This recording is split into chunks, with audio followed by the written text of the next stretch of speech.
Hello everyone, this is the crimsoncure, welcoming you to the Crimson Tower, a place where we keep a feminine foot on the neck of the gynocracy, feminism, and black male misandry. So go ahead, pull up a chair, stay a while, and listen.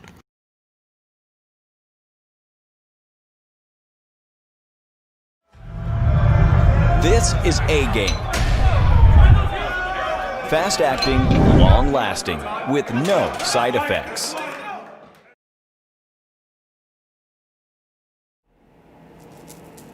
Hey.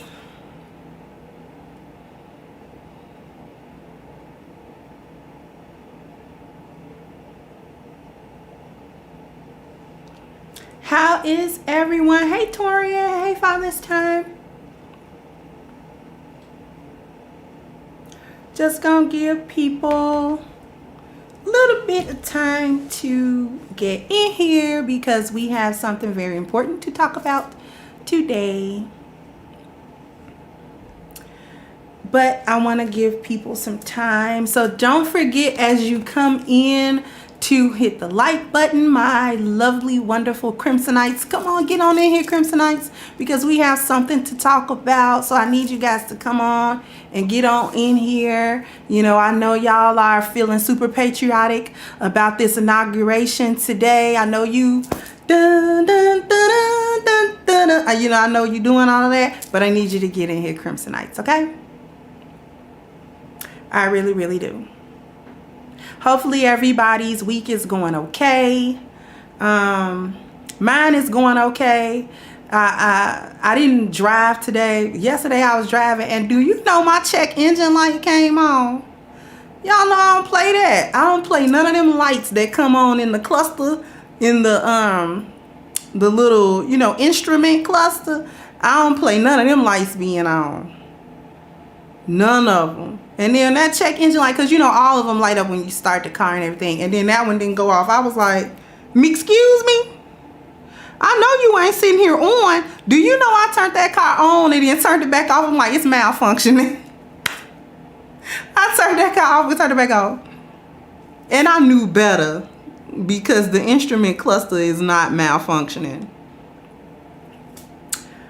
So what I'm going to do, I probably should do that today, is take it into AutoZone because they'll give you a free diagnostic just so I can see exactly what's going on with it, so that I'm not surprised when I take it into the shop tomorrow for them to tell me no stupid stuff, because the car runs fine. If it hadn't been for the check engine light, it would not have occurred to me that anything was going on with the car. So it's probably some type of something to do with the emission system. It might be something silly like the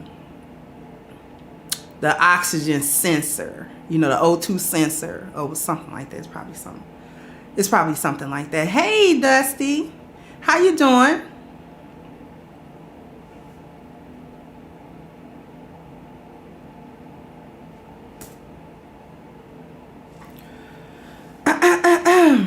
Ahem.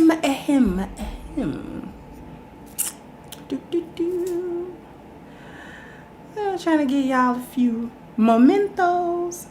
No, it ain't time for a new car. The car's fine. The car is a 2016, but when I bought it, it only had like 23,000 miles on it. And I only bought it in 2019. It had one owner. The person didn't really own it. They leased it. And then they brought it back. So I essentially bought, for all intents and purposes, a new car. Even though the car is like going on 5 years old now. So 2016, 17, 18, 19, 20, 21. It's a 5-year-old car. And let's see, I put some mileage on it. So it's at like 67,000 miles now.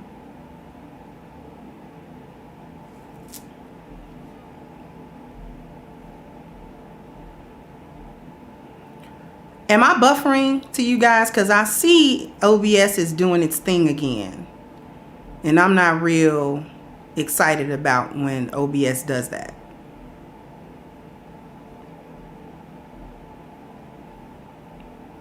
Said, but it's a Pinto though. Forget you, Father's Time. How you gonna buy a certified used Pinto? You see what I'm saying? And it's a good car. You know what I'm saying? The Volkswagens make really, really reliable cars. I just gotta, yeah, it's a tune-up of the O2 sensors. It's something like that. I know it's something like that. It might be the spark plugs or something. So hopefully it's something simple. Wa alaikum assalam wa rahmatullah Fauzi. So hopefully it's something simple and something relatively inexpensive. Relatively. Hey, what's going on, Bishop? Because I can't be taking no $500-600 hits. I'm not really into that right now. I'm not really trying to do that right now. Because it's going to need some, the rear brakes replaced in a little bit. Because I'm starting to hear them. They starting to do that real low growl. And it's coming from the rear.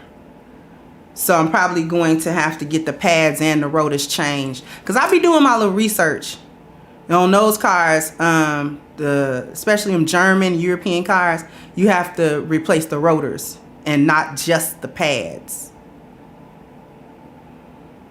With tinted windows on 21, right? And then I have like the whole sound system in the back, so when you hit the hatchback on the Pinto, you feel what I'm saying? It had a speaker sitting there, you know what I'm saying? All 2001 style.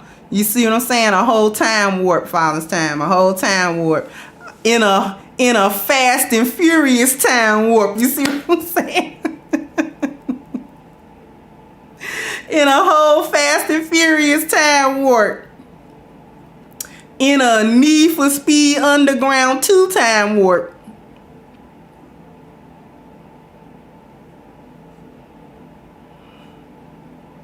Yeah.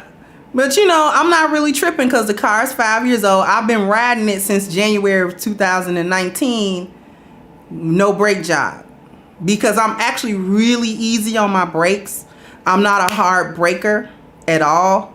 I'm an early braker. So I brake slowly. Like I walk the car to stop lights and stop signs and stuff. My braking is rarely a jolt. Only when it's something going on unexpected, then I'll hit it. But I'm actually a real soft braker. I'm real soft with them cars. I'm not hard on cars at all. I'm not a hard driver. I like taking care of the car. I like driving it with ease. I like my passengers to, I tell you, I rock them to sleep. So I like to make sure that the cars are running right. New tires on them. You know what I'm saying? A nice, smooth, soft ride. That's what I like. I don't like them hard, rough. You know, you study. What's going on? I stopped. I almost hit my head on the headrest. And that kind of driving, I don't do that kind of driving. I don't play that. The good driver mantle was passed from Daddy Crimson to Daughter Crimson, and so I hold the title.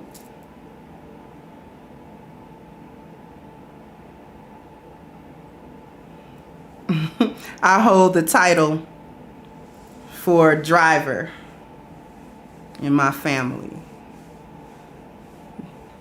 Second one to hold that title. I think my older brother hold the title too.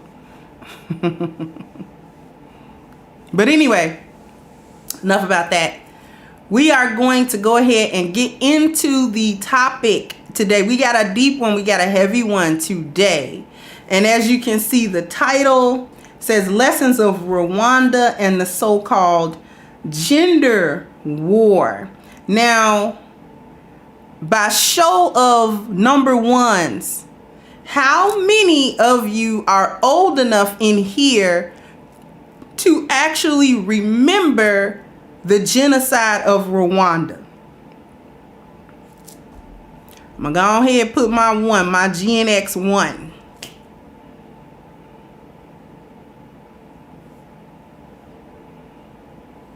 How many of you actually remember watching that on the news? Hearing reports of that? The Rwandan genocide.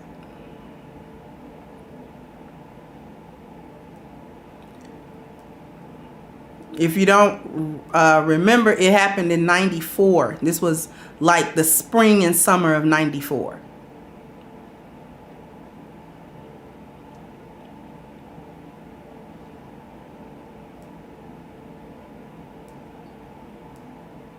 Put a 2 in the chat if you don't remember it, but you heard about it.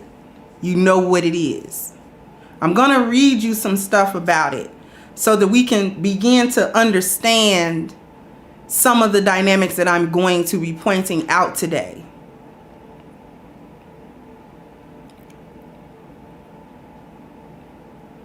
Fauzi, that happened in 1994.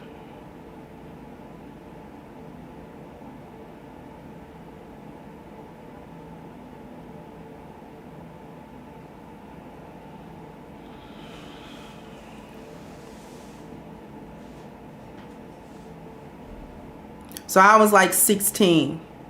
So I remember it on the news. I didn't necessarily at that time understand all of the dynamics. We just were getting reports on how devastating it was. And if you've ever watched the movie Hotel Rwanda starring Don Cheadle, that's actually a good depiction of it without being a documentary about it, because it was based on a true story. The character that Don Cheadle plays was a real character who was running a hotel when the genocide popped off, and it turned into a sort of a safe house, if you will. And he really had to play politics not to get himself and everybody in there killed.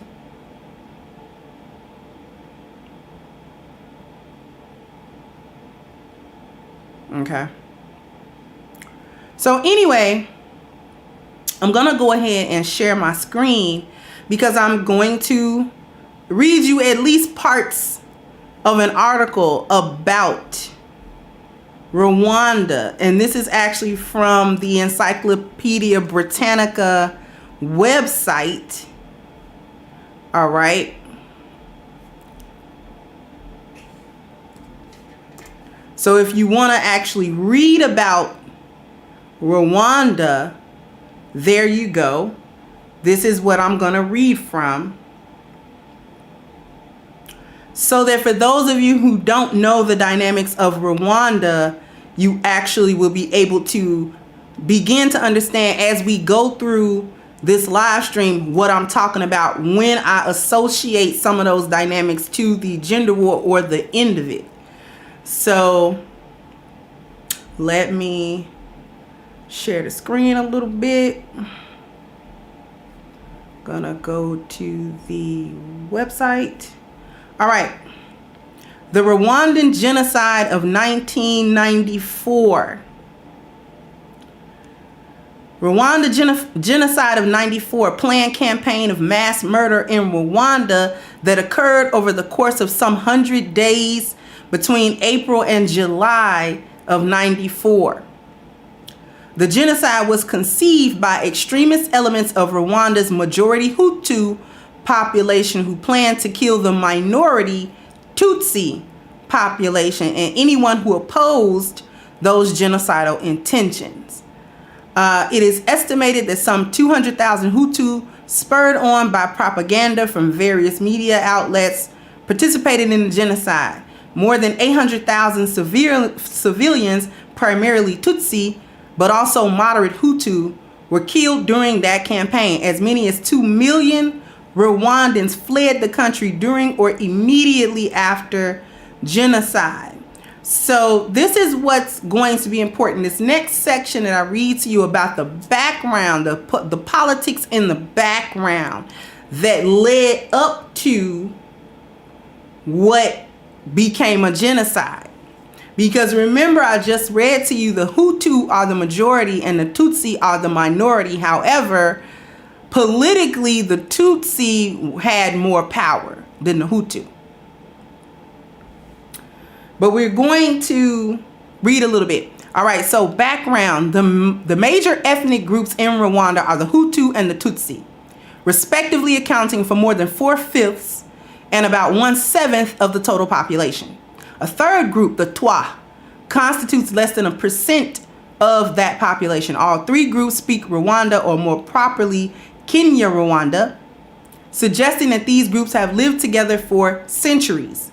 The area that is now Rwanda is believed to have been initially settled by the Twa, who were closely followed by the Hutu, probably sometime between the 5th and 11th centuries, and then by the Tutsi, likely beginning in the 14th century. So it's kind of going back historically to set the stage for how long these three groups of people lived in relative harmony and peace. Hey Mike V, how you doing? Let's see. A long process of Tutsi migrations from the north culminated in the 16th century with the emergence of a small nuclear kingdom in the central region ruled by the Tutsi minority that persisted until the arrival of the Europeans in the 19th century.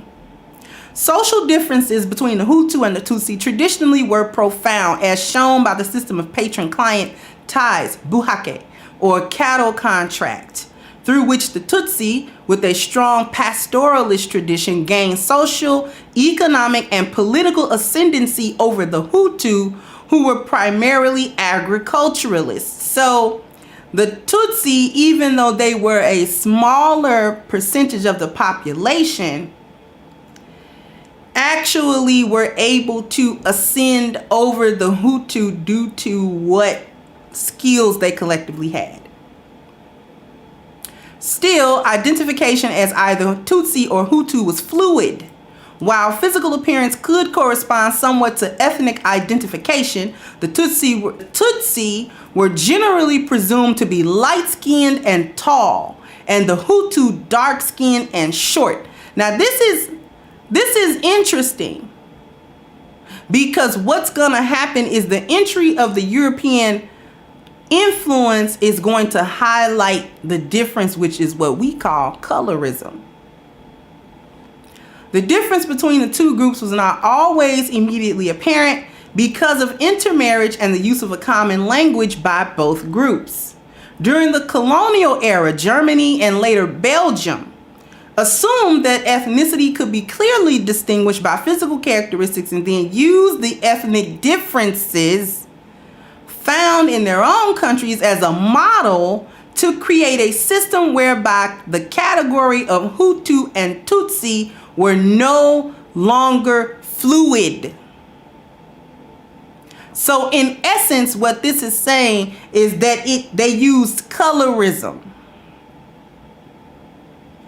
as a basis to divide the Hutu and the Tutsi who had been living together.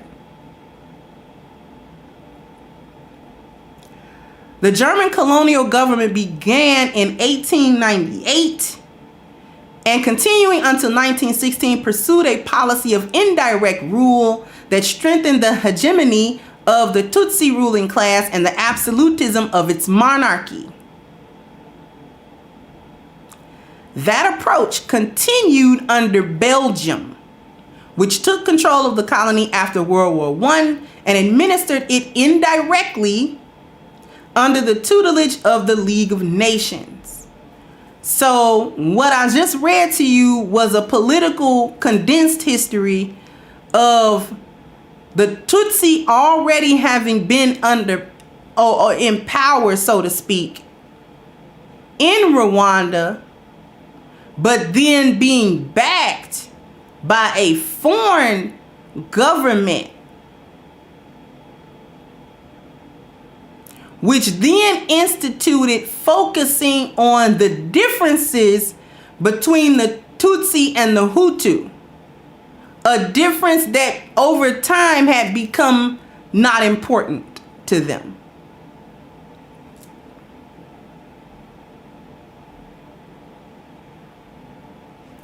Some Hutu began to demand equality and found sympathy from Roman Catholic clergy and some Belgian administrative personnel, which led to the Hutu Revolution.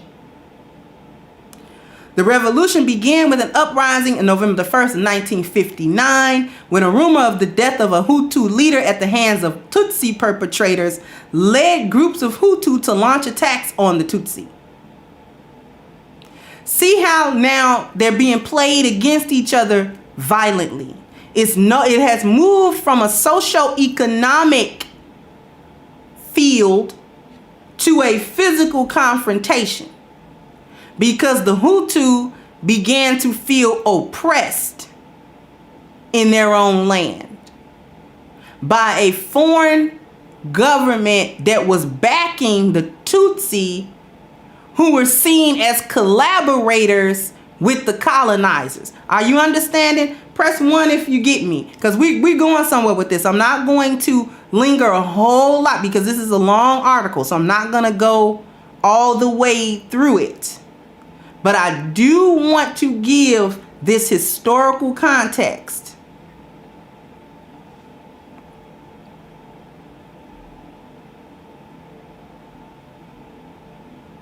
Months of violence followed as many Tutsi were killed or fled the country.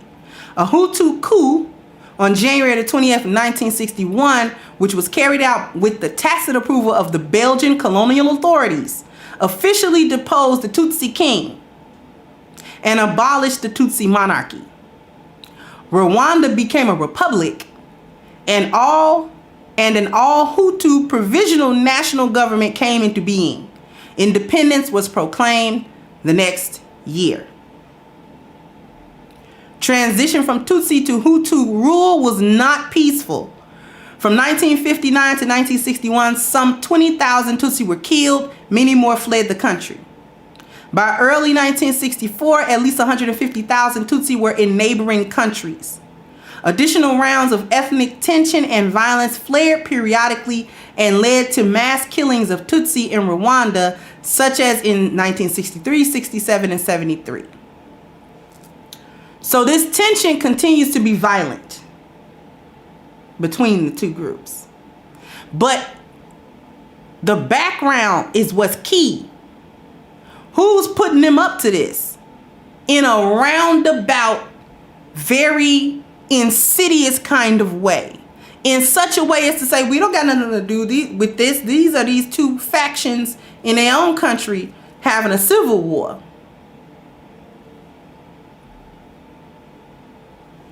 Tension between the Hutu and the Tutsi flared again in 1990 when Tutsi-led Rwandan Patriotic Front, or the Front Patriotique Rwandais, FPR, rebels invaded from Uganda. A ceasefire was negotiated in early 91, and negotiations between the FPR and the government of longtime President Juvenal Habyarimana, a Hutu, began in 92. An agreement between the FPR and the government signed in August 93 at Arusha, Tanzania, called for the creation of a broad-based transition government that would include the FPR. Hutu extremists were strongly opposed to that plan.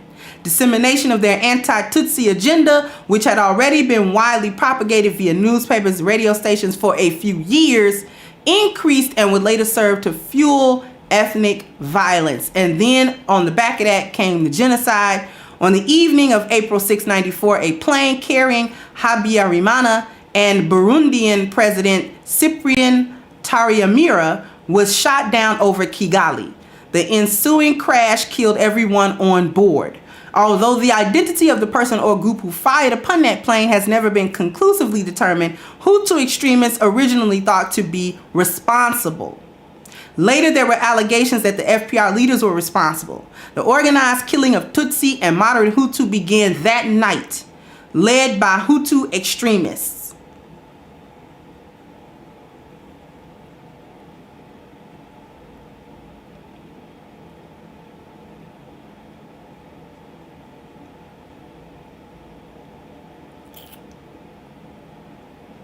Prime Minister Agatha Uwilingiyimana A moderate Hutu was assassinated the next day, as were 10 Belgian soldiers who were part of a United Nations peacekeeping force already in the country who were guarding her. Her murder was part of a campaign to eliminate moderate Hutu or Tutsi politicians with the goal of creating a political vacuum and thus allowing for the formation of an interim government of Hutu extremists assembled by Colonel Theoneste Bagosora, who later would be identified as having played a significant role in organizing the genocide. The Speaker of the National Development Council, Theodore Cindy Kubwabo, became interim president on April 8th, and the interim government was inaugurated on April 9th.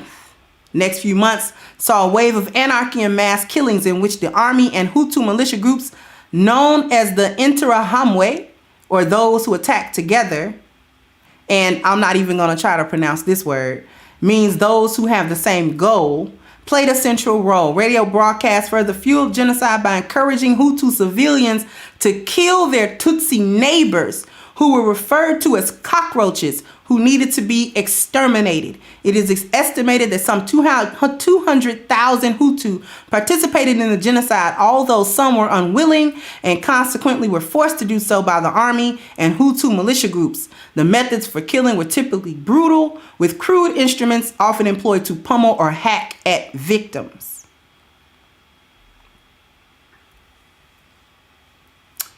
Now,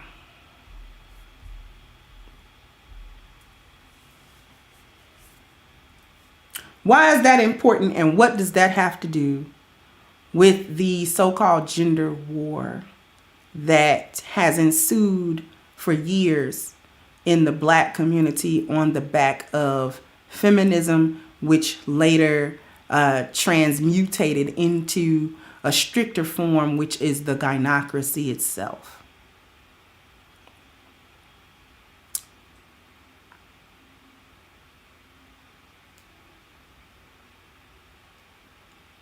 I'm going to keep this centered on the Black community. The women, not all of them, but a good majority of them, participated either actively or passively in the gynocracy. Participated in feminism and took advantage of a system put in place by colonizers, essentially, that would give her a by proxy type of power.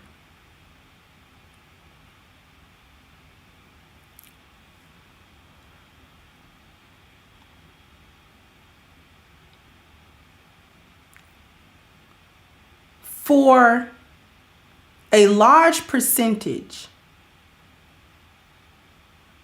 of Black women, if they did not outright claim feminism for themselves as a title, they at least carried some influence of it within their lives. Almost like a virus or an illness that you can contract. It became such that it became part of the socialization period within our culture.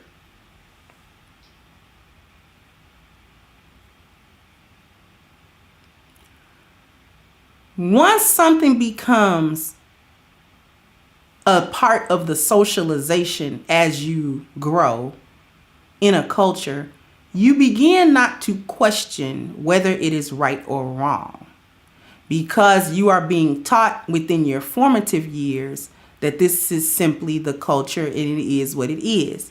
And it doesn't really occur to you to think of it in terms of right or wrong. The nature of women provides an environment where socialization works on us to a degree that it doesn't always work with men. Now, that's not to say men can't be socialized, because there is a good percentage of men, black men, who are also gynocrats. Okay? So even though the words feminism and gynocracy are alluding to the female gender, it's actually not gender specific, if you understand my meaning. Because both male and female have and can succumb to this type of socialization. Even here in this space, we see a lot of gynocratic men. We here in the Masculine Mercenaries call them maggles.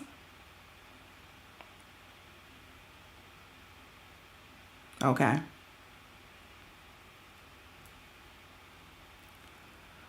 However, going back to the nature of women, socialization works on us because we're social creatures.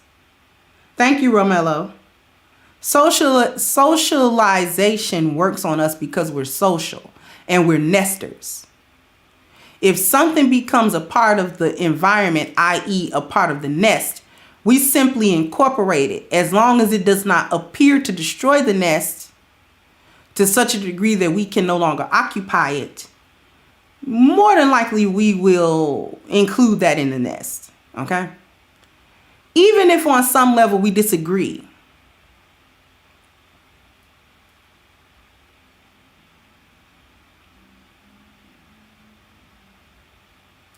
It's safe to say that more than half of the population of women overall, and black women specifically in this country, have succumbed in one way or one level of another to gynocratic thinking.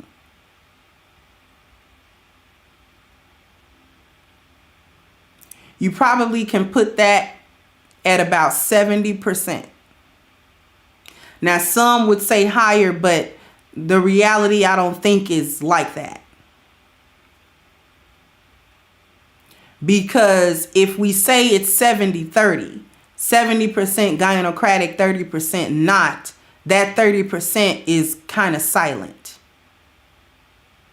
Because we live in an environment that is not favorable to non-gynocratic women. And again, due to the nature of women, social ostracizing and shame works on the lioness just like it works on the female hyena, because we're females. The gynocracy has ostracized us early and often, and shames us and chides us and silences us at every turn possible.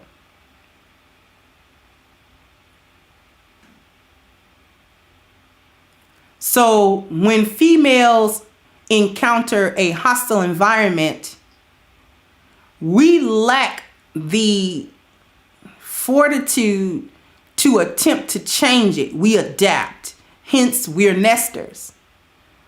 It's the men who largely have an inherent desire to oppose an environment that is hostile to him. A gynocratic environment is hostile to a non-gynocratic woman just as much as it's hostile to a male.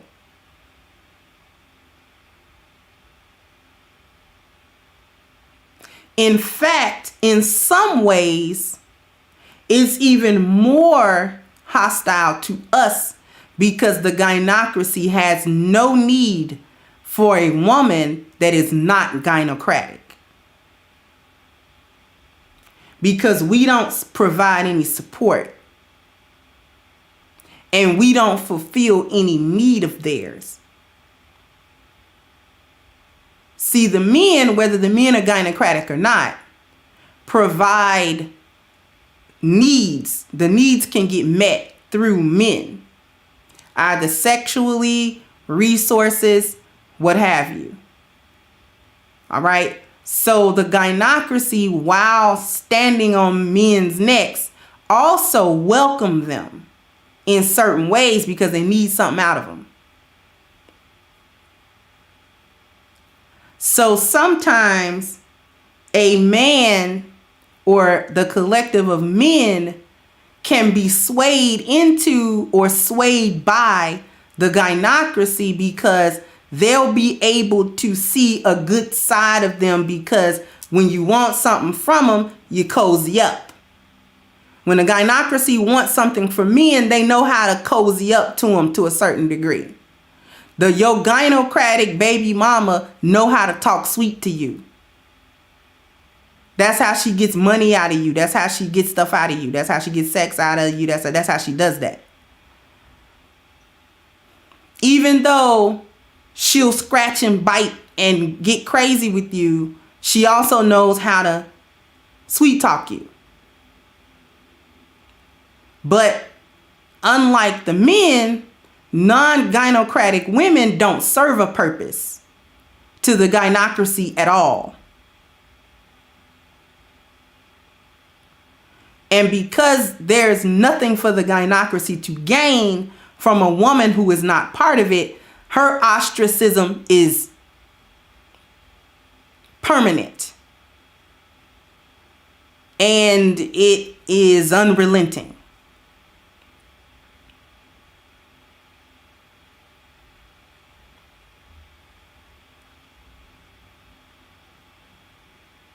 Okay? The so-called sisterhood doesn't get anything from a woman who won't be her sister.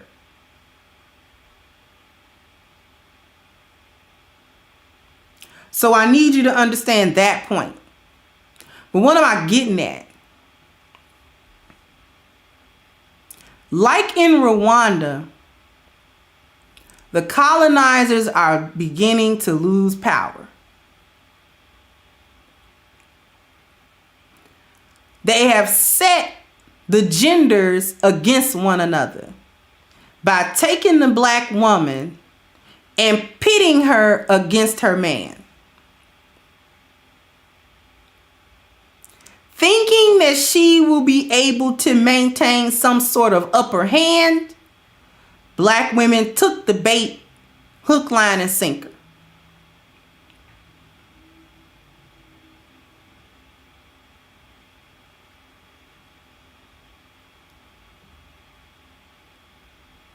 Okay?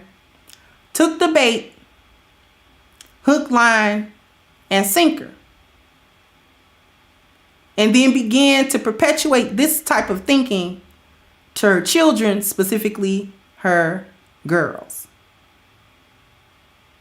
This is where we get the whole, you don't need a man, you need to get your stuff together so you don't have to rely on a man, blah, blah, blah, blah. That's where we get that from, right?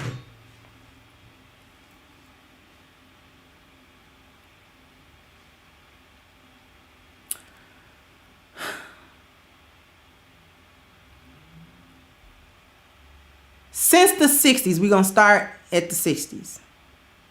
Until now, that gender war has only increased in its potency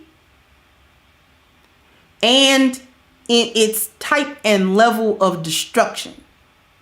Because now we're at a point where the community barely exists, if it can be said to exist really at all now. Family structures have been damaged. Relationships have been torn asunder. Children are growing up without fathers and not in homes, with ideal parenting in it. And we're in a shambles. And it's because of the onset of feminism and gynocratic teaching and the women's latching on to it.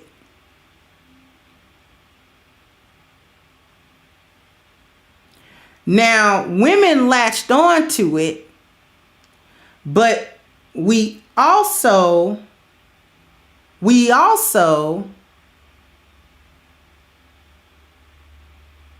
notoriously lack foresight. Women are notoriously short-sighted. We can see and achieve short-term goals, but when it comes to having the forethought to see something potentially unfold over a 10 or 20 year span, women don't have that. By and large, women do not have that capability. So you have women agreeing to something because it provided a short-term seeming advantage to them without understanding long-term damage, because women don't really have that type of foresight.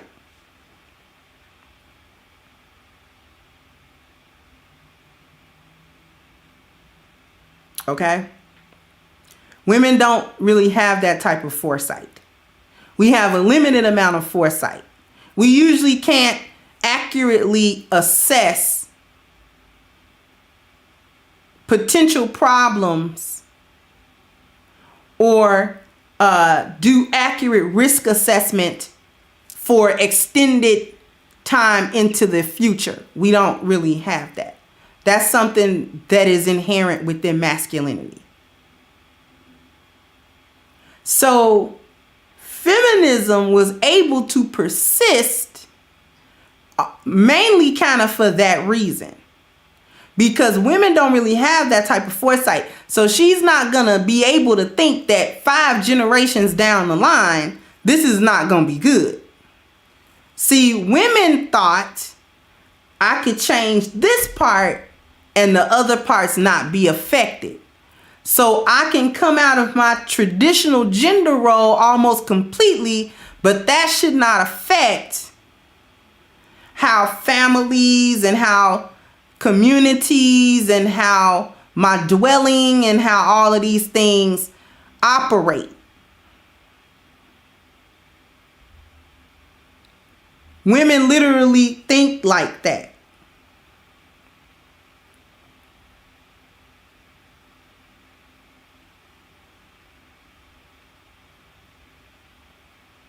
We'll literally not take into account all the moving parts of a situation. This is one of the reasons why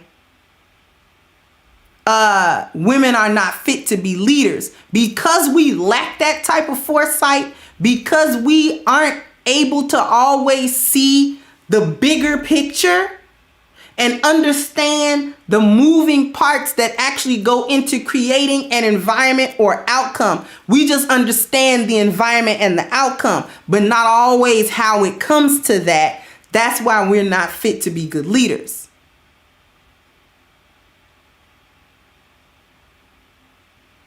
Because we inherently lack that.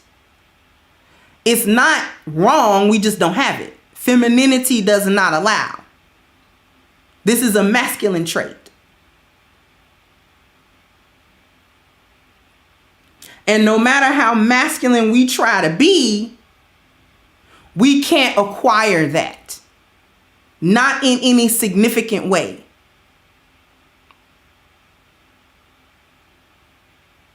We're hardwired a certain way, in a different way than men are. All right? Thank you, Carissa, for the Cash App. I'm getting somewhere. I'm going somewhere.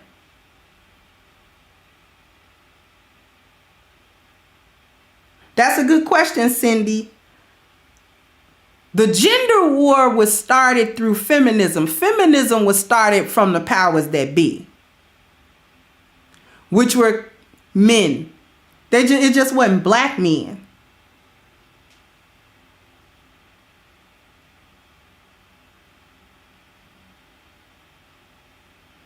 Hold on for 1 second.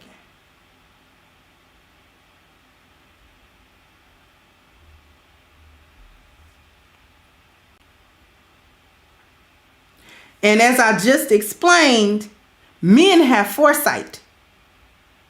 Particularly men in power have a lot of foresight because that's how they got in power.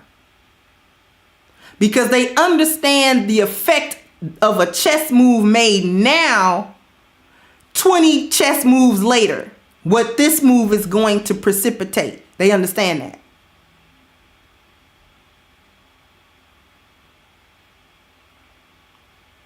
They understood what a gender war would be, more or less. So feminism started the gender war. It's just been progressing.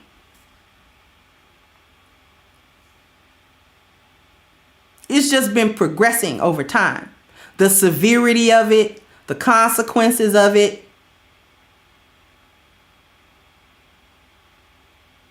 Because, again, with female nature, we like to exist almost in a fantasy where our imaginations are off the charts. So we can make up anything. We can make up any narrative and actually act as if that narrative is true and act on it. So this is where you get the Oprah show that ran in the 80s and 90s and perpetuated that black men wasn't this and men wasn't that and blah, blah, blah, blah. And how these narratives about how men wasn't fathers, how they was on the down low, this, that, and the third.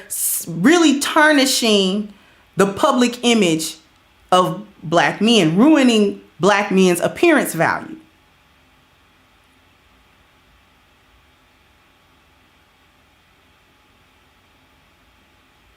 Feeling oppressed for too long, black men began to speak up with the advent of social media and an outlet for black men to express themselves and men in general to express themselves without necessarily being censored heavily about it.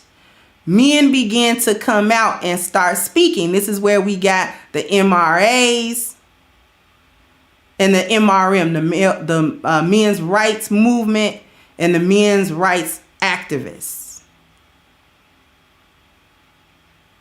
Because they could come out on social media outlets and say, hey, is anybody paying attention to how men are being treated in this country?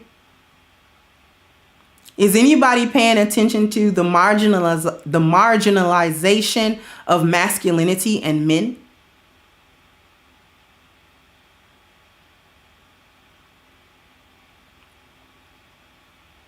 Fast forward to this section of YouTube, where men have come together, rightfully so, to talk about their collective experiences underneath the gynocracy and the various ways in which they have been negatively affected by that system. Hence the gender war. Needing to combat the tarnished appearance value that had been narrated about them for like 20 or 30 years. And they did need to do it. Black men did need to do that. They definitely needed to do that. To combat the narratives that they were not fathers, that they just up and abandoned their families, that they're all jailbirds, they're all gang members, they're all some type of criminals, or they're just lazy and this is why they can't get ahead. They're stupid and this is why, they aren't successful by and large, and most black men are broke and this and that. To combat these concepts and narratives that have been spun about them, that they are abusers in the community, that they are terrorizing their own communities, the majority of them, and all of that. So that needed to be combated. So now we have a situation in this culture and in this country where the writing is on the wall. The environment itself is now changing to be more advantageous to men than it is to women. So in probably the next decade, we're going to see some really, really major changes in the way that the economy is, and thus in the way the genders are regarded and treated. Because we have to understand that the gynocracy and feminism are only able to exist under a certain paradigm, under a certain construct. It doesn't exist in nature.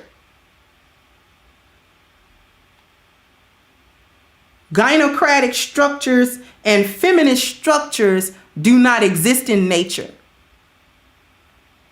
It has to have a foundation of a construct within society, a false one, to allow it to exist because it defies biology on a lot of levels.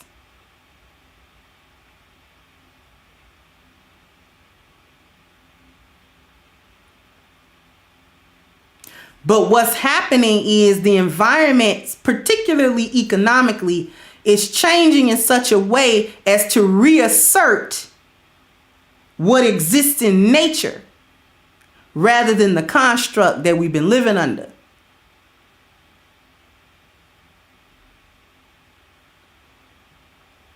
So we're about to witness an environment that more so favors men, which I don't have a problem with. Because I don't like living under false constructs anyway. Because it makes life too difficult. Because you gotta play along to a certain degree with lies. So the fact that the environment is changing to be more advantageous to men is not a problem to myself nor other non-gynocratic women. And we exist. And we exist in larger numbers than you think.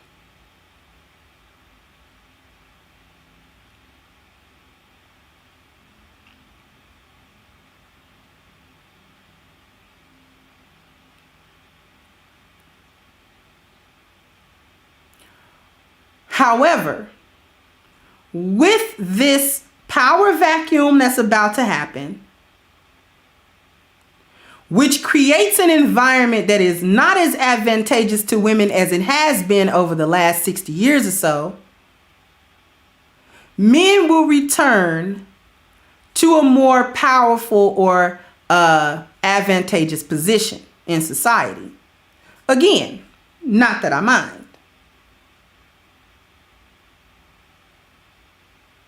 However,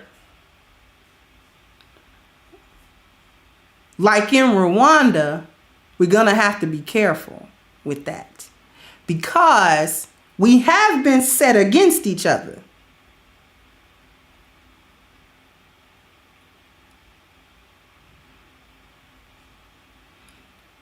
Regardless of who complied with what, the onset of that, the puppeteer hands in the background are what's important.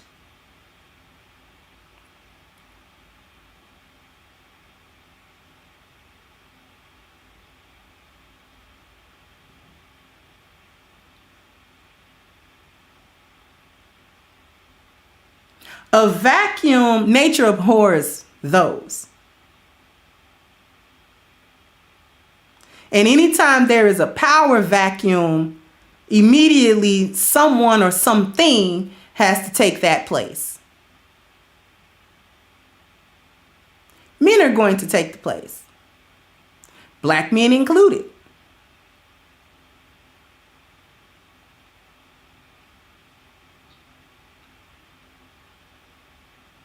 Right? However, now you're going to have to decide what to do with the power that you now hold. Because see, in Rwanda, it was unimportant who the Tutsi had been to the Hutu on an interpersonal level. If you were a Hutu and had Tutsi family members because your tribe intermarried with theirs, during that genocide, you would have had to off your Tutsi family members or your Tutsi neighbors, regardless of the fact that you and your Tutsi neighbor might have had good relations with one another. And they had never wronged you and they had never oppressed you. But due to the environment that put the Hutu in power or left the vacuum that the Hutu filled, their memory was long about the fact that the Tutsi took sides essentially with the colonizers.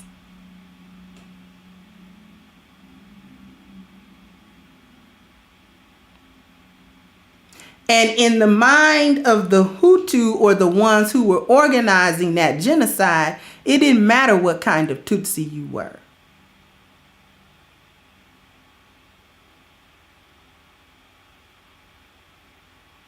It didn't matter if you were Tutsi in power or you were just a regular citizen like them.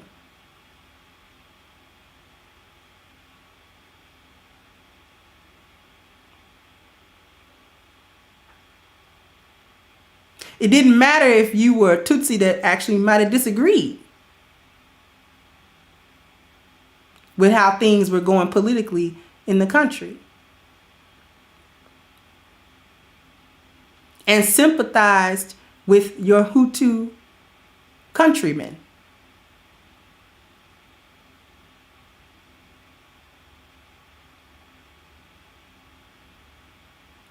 See, when the genocide started, that didn't matter.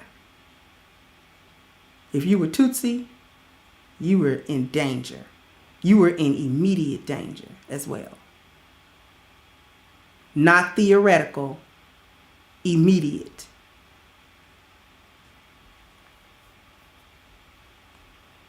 What am I driving at? Thank you, Dorian, for the cash out.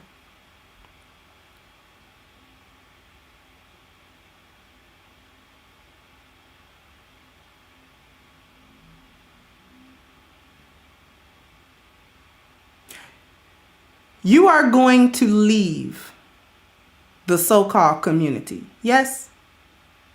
Yes. That's fine. That's fine. With this new liberation that you are about to experience, or you're beginning to experience, I would not expect you to invite the enemy into your home. Especially when they have declared themselves your enemy.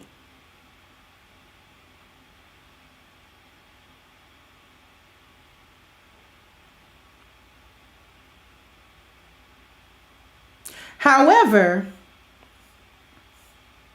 all of us Tutsi have not been oppressing you Hutu.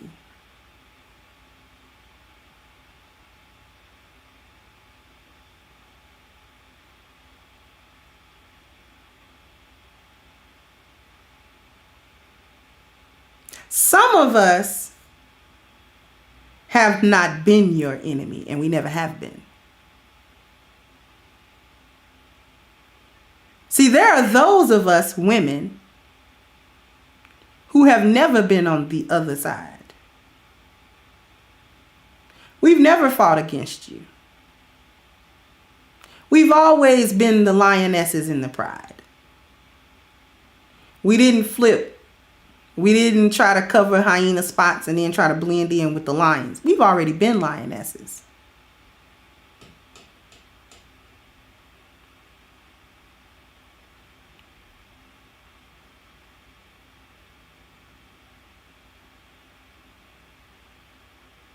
I don't expect to be called from the pride and beheaded because I'm a lioness, because I'm a female.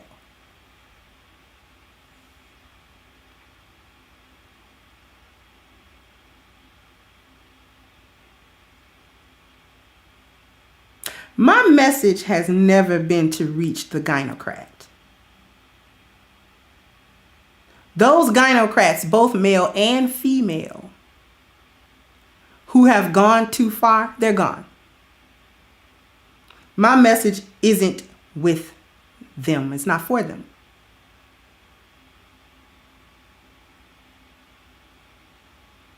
My message is for lionesses, and also for wayward lionesses that don't know there's a pride around. They've been either rolling solo or kind of in and out with the hyenas because they don't know no better, because they've been socialized into it. But once they realize there's a pride that they can join, they done with them hyenas. Which is the case with most lionesses. I'm a rare breed. I was never part of the gynocracy, even from a little girl. The socialization just didn't work with me. It just didn't work. But that's not the case for most women. Because most women, socialization works just fine. You're in this country, you're a feminist until you're not. Until somebody shows you, or something, or some event, or something happens in your life that shows you this isn't quite what I need to be doing. Because this little line of thinking not working for me. I'm not finding success in my life as a woman with this type of thinking and these types of actions. So there's something wrong with it. And I'm going to try to find out what's wrong with this, because running around here doing this, that, and the third, acting this way with men and being that way with men, it's not getting me anywhere. I'm not having a good experience with this at all.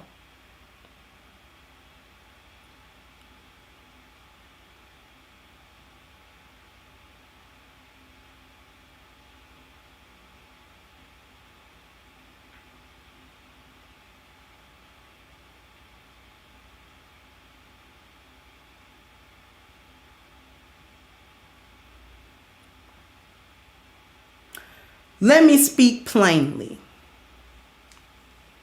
For those of you who either don't get it or are going to try to misrepresent what I'm saying. There have been a lot of women who declared themselves your enemy personally, and who have come out generally to say that they are not your women. I don't expect you to reach back and save them. I don't expect you to necessarily have any mercy for them. I don't really expect you to do anything with them. Not anything favorable. They chose you. You know, you make your bed, you lie in it. You chose the side, and just because the side loses doesn't mean you didn't play on that side. Because them gynocrats, the males and the females, play on that side. You chose Zaddy, and now Zaddy done left you high and dry, and don't think I'm gonna come around and come get you because you've proved yourself treasonous. And I'm not going to welcome a traitor into my camp knowing full well you're a traitor. So we're not doing that. However, I also don't expect you to throw the lionesses out of the pride just because we're female.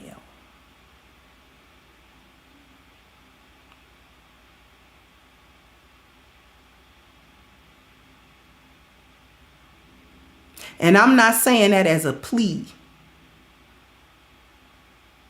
I'm using the case of Rwanda as a warning.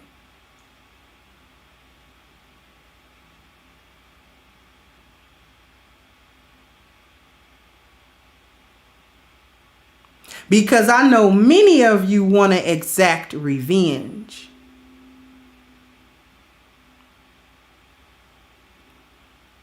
It's a normal human reaction.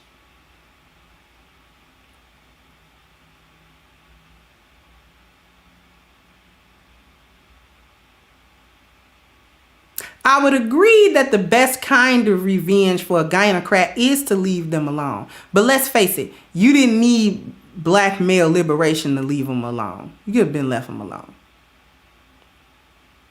if you wanted to.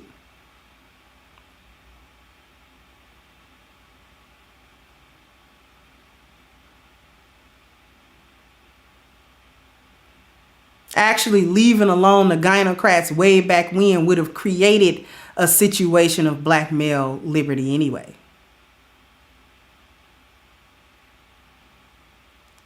Because to leave the gynocratic female high and dry collectively would actually effectively end her. Because she's only being able to thrive because of the attention and the validation that she gets. Because women don't survive without men. Even in a dysfunctional way, we don't survive without men.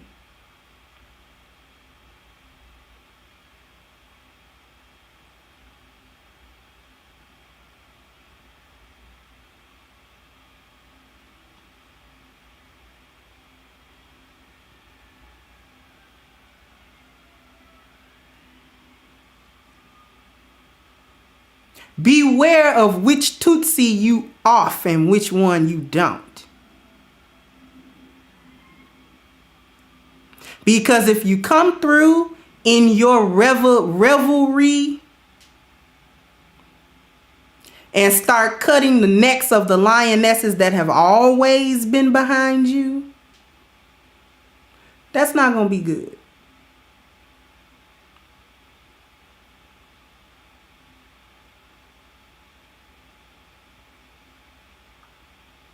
And I'm not saying go out and find one. If you've got lionesses around you in your family, in your wheelhouse, in your protective space, then you know who they are.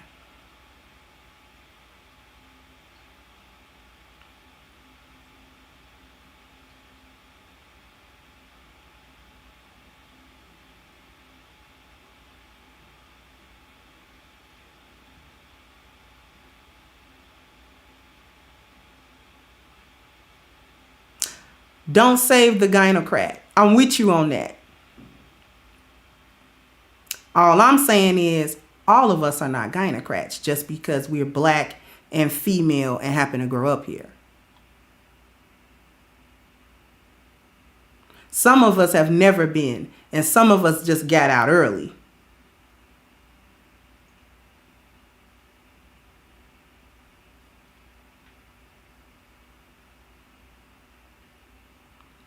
And we've been quiet because we've been busy living the lives of women. And that automatically flies under the radar. Because it's supposed to.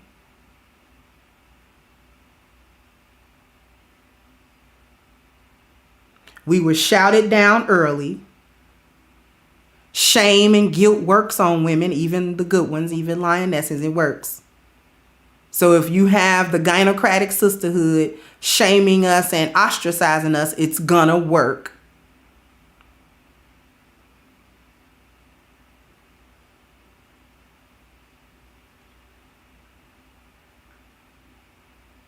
Which is part of the reason why I started my channel in the first place.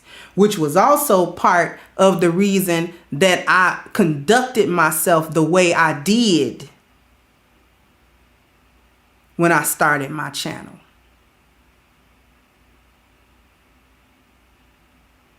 Many times it was not ladylike. But war is not ladylike. There's nothing dainty about fighting.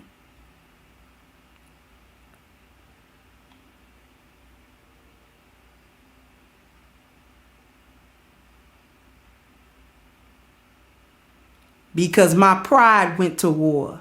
I heard the call of the male to come help because all hands needed to be on deck. And that's what I did. Because that's what you do in a pride. Sometimes the whole pride got to fight.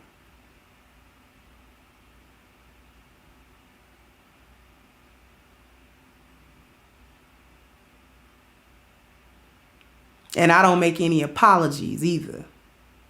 I'm not sorry. I came out biting heads and snapping back feet, and I'm not sorry about it.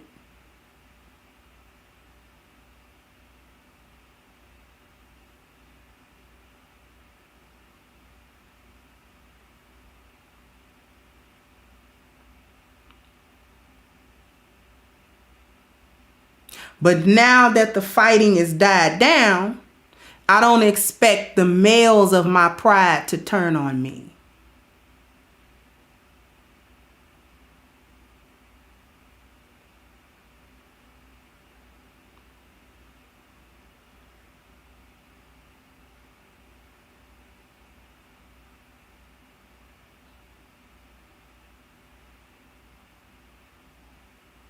That's all. Is that all, y'all? I'm asking y'all. But do we understand what I'm saying? Does anybody have any questions about what I said?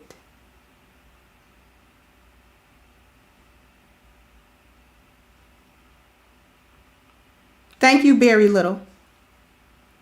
Does any before I wrap this up, does anybody have any questions?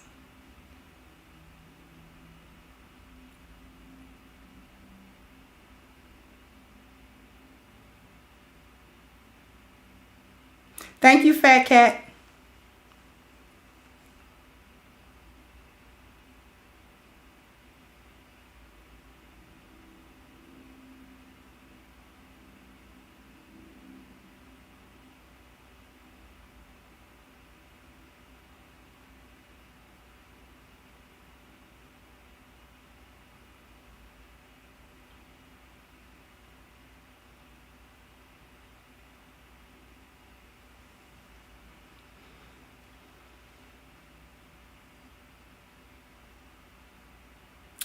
Yeah, go ahead.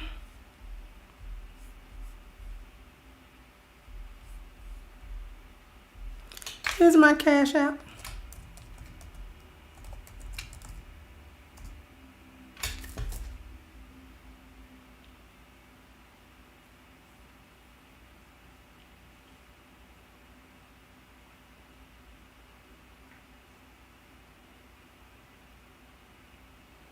That's the Cash App right there. How did it come this far? Because the only thing that evil needs to spread is for good people to do nothing.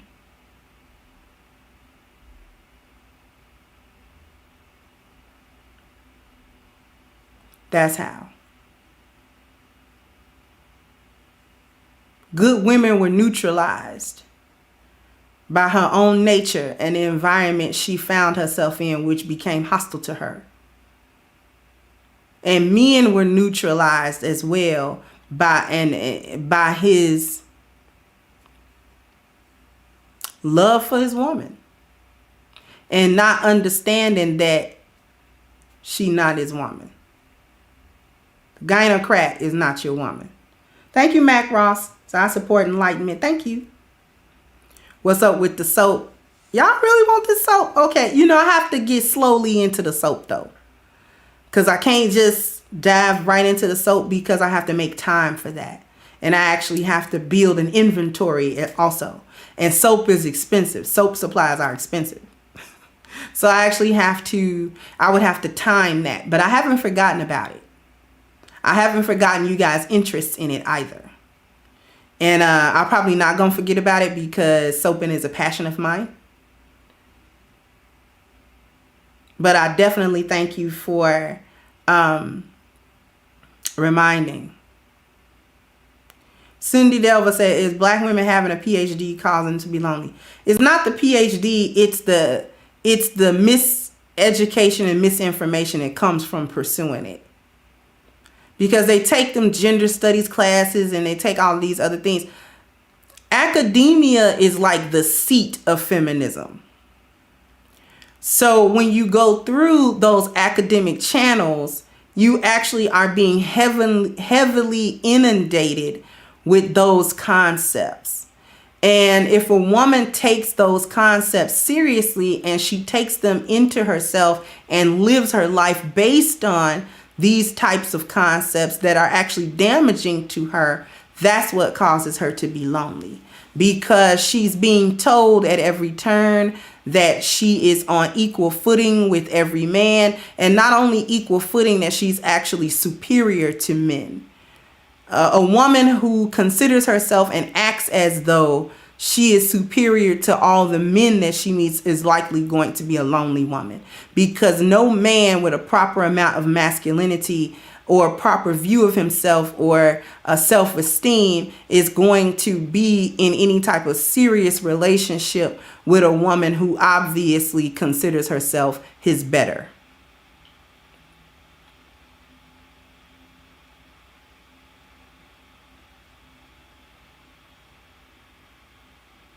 You know what I mean? So it's not even about equality with men. It's about superiority over men, which is where we get that term gynocracy, a femaleocracy, form of government or political rule or rule by policy. So a female rule by policy. When your rulership actually does not imply equality, it implies superior, inferior.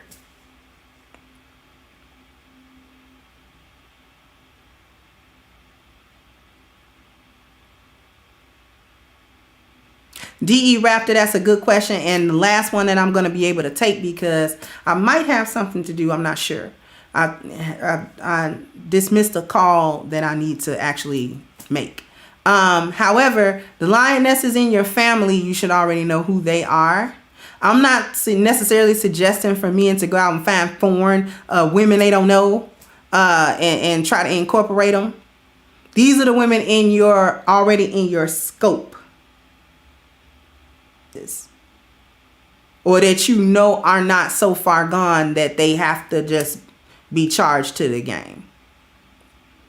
But also, to further answer what you're talking about, this is why my channel exists. See, I came out to blaze a trail for the lioness to speak. Because I didn't care what the hyenas was talking about. I didn't care about their shaming language. I didn't care about them calling me a pick-me and a this and a that and a mammy and all that. I didn't care about that. That didn't bother me. So I was able to take them hits for my sisters who were more shy than I am.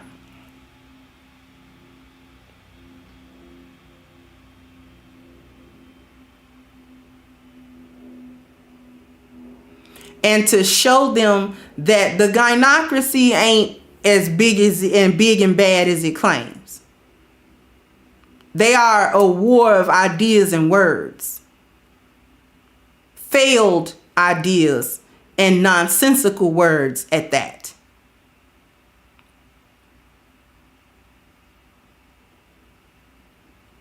So even though I have a lot of lionesses that reside in the clouds, I want to be able to give them the confidence to speak in their own right, even if it's not on social media, but to speak in their own right and where they are locally, in their families and all of these different places where their voice needs to be heard. And I think that that's picking up steam. I think more women, more lionesses who are coming out and saying, you know what? I don't have to be shouted down and silenced. I don't have to be.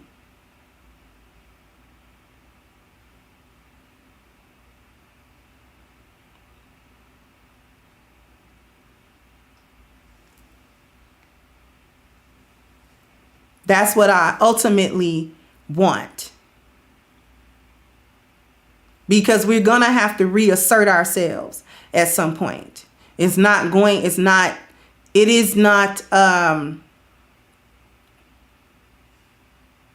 going to have to reassert ourselves. It's not going to be a good idea for us to remain quiet. Or else we will suffer the fate of the gynocrat.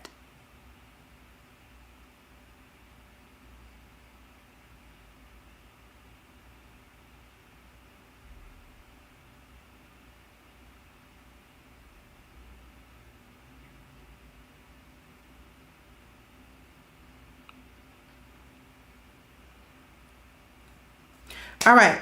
So I am going to go ahead and wrap this up. I want to thank TR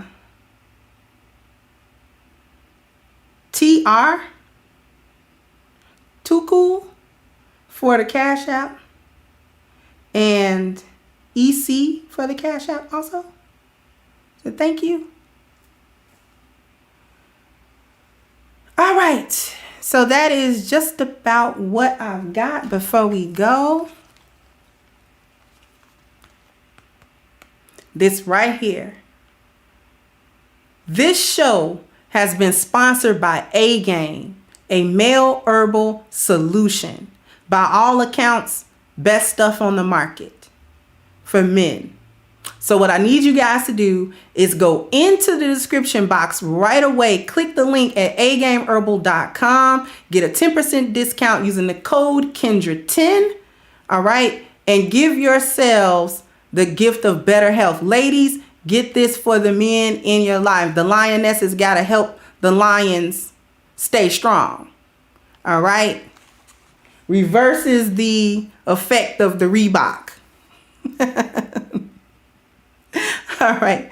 And with that being said, thank you so much, Crimsonites, for coming through. Peace out. Hey guys, please like, share, and subscribe to the channel and hit the notification bell. And if you've got more to say on the topic, leave a comment down below. Also, don't forget to support our sponsor who so graciously supports this channel by clicking the description box and the link for A-Game at agameherbal.com. You can go ahead and get a 10% discount off of your next purchase using the code Kendra10. This has been yet another Crimson Cure production, and I'll catch you guys on the next one.